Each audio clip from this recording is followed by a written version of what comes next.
Hello everyone, Assalamu alaikum. Welcome to our another video. আজকে আমরা চলে এসেছি মোহাম্মদপুরের টাউন হলের দার্জিলিং মোমো স্টেশনে। ফেসবুকে অনেক দিন ধরেই তাদের রিভিউ দেখছিলাম। আমরাও চাচ্ছিলাম তাদের সি ফুডগুলো ট্রাই করার জন্য। ভেতরে ঢুকতেই তাদের লাইভ কিচেন দেখতে পাবেন। সেখানে তারা অর্ডারের খাবারগুলো রেডি করছিল, ফ্রাইস, মোমোস ইত্যাদি। তো আমরা ভিতরে চলে এলাম।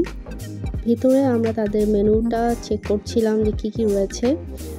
রয়েছে crab, octopus, ramen, fish and chips and sea food platter. আমরা অর্ডার করেছিলাম ফিশার্সম্যান বাস্কেট।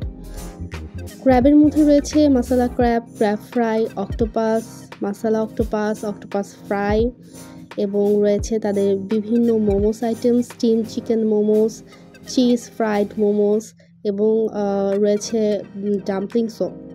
তো আমরা খাবার অর্ডার করে ওয়েট করছিলাম এবং ভিতরের এনভায়রনমেন্ট দেখছিলাম।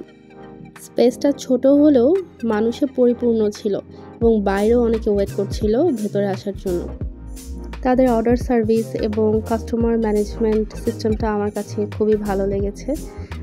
খুব ভালো ওয়েতে তারা কাস্টমারকে অর্গানাইজ করছিল, যেহেতু স্পেস ছোট। সো এটা আসলেই তাদের জন্য একটা প্লাস পয়েন্ট। খাবারের প্রাইসগুলোও আমার কাছে রিজনেবল লেগেছে। সো ফাইনালি আমাদের অর্ডার চলে এসেছে। The food was really good and fresh এবং টেস্টটাও ভালো ছিল। সো দেখা হবে অন্য আরেকটি ভিডিওতে। ততক্ষণ পর্যন্ত ভালো থাকুন, সুস্থ থাকুন। আল্লাহ হাফেজ।